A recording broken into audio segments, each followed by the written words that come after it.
The first time I actually went to China was in April 1997, and I was staggered at the road construction that was going on and the airport construction that was going on.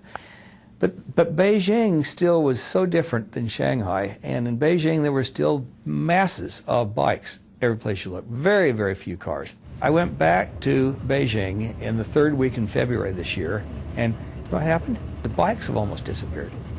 They now have massive traffic jams in these beautiful highways that they built only 7 years ago. They're filled up with cars. So I think what's happened in China over the course of the last 7 years has been nothing short of breathtaking. And good for the Chinese that they've been able to do this. They're just trying to catch up with where Japan was in the 1960s.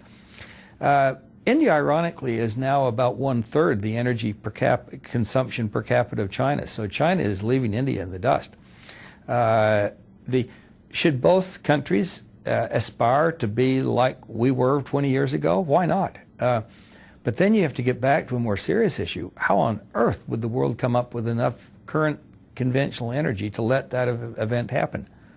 The numbers are really, staggering. By 2003, the number of cars in China was increasing at a phenomenal pace, as was the importation of crude oil.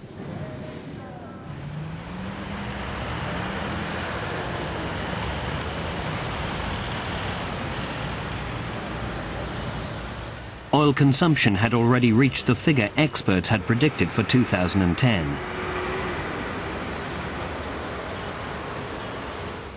However, China produces 2/3 of the oil it needs, thanks to its offshore oil fields in the Chinese Eastern Sea. But according to current estimates, these reserves will be exhausted in just 5 years. Additionally, China's oil consumption is likely to increase at such a rate that in 20 years it should match the United States, the world's largest energy consumer.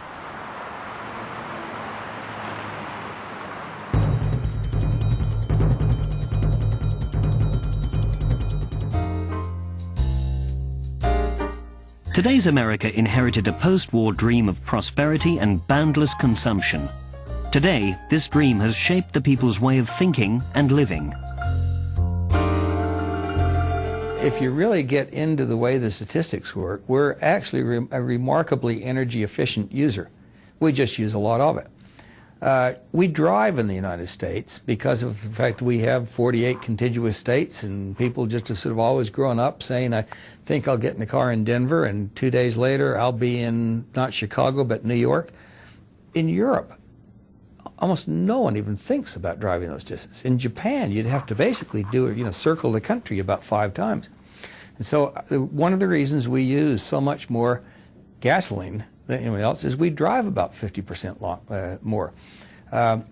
We created the suburbs after World War II, and in the creation of the suburbs, that led to bigger homes. So our homes basically use more energy because the footprint's bigger and the ceilings are bigger. And then we never got on top of mass transportation. And you can argue we should have done that at some point, but you can also argue that mass transportation, given the spatial way the United States spread out, would have probably been impossible to do. And mass transportation is very expensive to try to go back and redo after you've already expanded. So I think basically we sort of set the die for the way our energy consumption ended up being in 2003 in the 10 or 15 years following World War II, and today reverse any of those things are very, very hard to do. Unless you start reversing things like the move to the suburbs and say, corral all the people back into cities, put people into, or have people work at home. You've got to do some very basic change in lifestyles before you really even make any sort of a dent on our energy consumption. Despite this, all Americans need to be aware that their oil is a non-renewable source of energy and is extremely precious. Some would say they are not aware. There was a poll done of high school seniors in Texas about 10 years ago, and I can't remember the precise numbers, but it was stunning. Something like 65% had no idea where motor gasoline came from. a gasoline station. So when you have that sort of energy ignorance, it's really hard to get people to pay much attention to it. US oil reserves started to dwindle in the 1970s. The people's lifestyle and consequent oil consumption are seriously endangering the future of the country. Les Américains sont devenus les plus gros importateurs de pétrole du monde. Il ne faut pas l'oublier. Ils importent aujourd'hui presque 60% de leur consommation. Et ça va être croissant. Cette dépendance va s'accroître.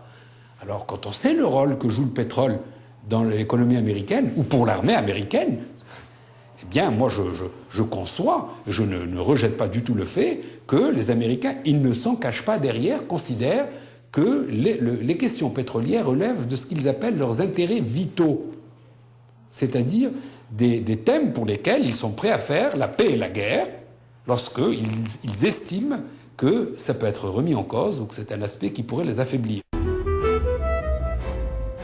More than ever, finding other sources of hydrocarbon became a necessity for the United States.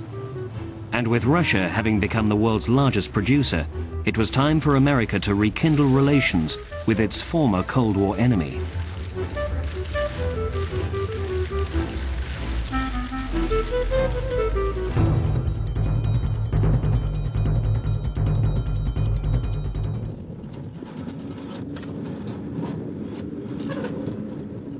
At the end of the 1990s, a flagging Russian oil industry began to revive, and it fueled Russia's economic recovery and the growth of a consumer society.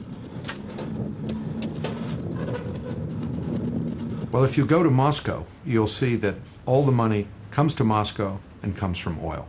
There's nothing else in Russia. Oil is central to the economy. The problem is that if you have an economy which rests on oil, chances are you're not going to have investment in other sectors. And so that you actually won't build a vibrant economy where capital will flow to other sectors and other regions. And so oil, you look around the world, one of the founders of OPEC described oil as the excrement of the devil. Because it tends to corrupt countries, it tends to encourage very bad economic decisions. And this could happen in Russia as well. The epicenter of the post-Soviet Russian revival was in western Siberia, in Surgut. It was a pioneer city, built 40 years earlier during the Soviet Golden Age. It was host to hundreds of thousands of oil workers. They went there to conquer the new giant oil fields discovered in the 1950s on the ancestral lands of the Nenets and the Khanty, two native peoples of the Russian steppes. Despite extremely harsh weather conditions, the Russian oil magnates were to make of their country the greatest oil producer of the 1970s.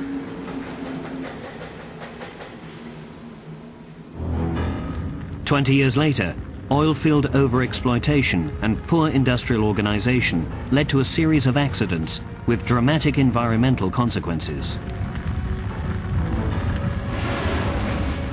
Such catastrophes reflected the failings of a worn-out regime, which was to collapse after the fall of the Berlin Wall in 1989.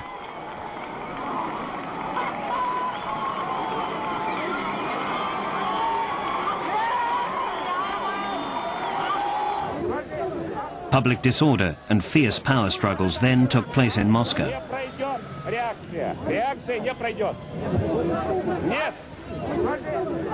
Gorbachev, who had steered the transition, was eventually ousted by Boris Yeltsin, who was elected president of the Russian Confederation in 1991.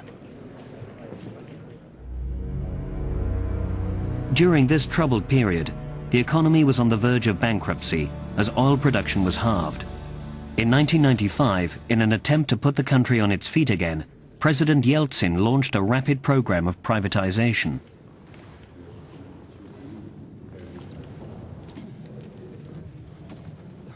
It would disrupt the whole oil sector, which Lenin had nationalized in 1917.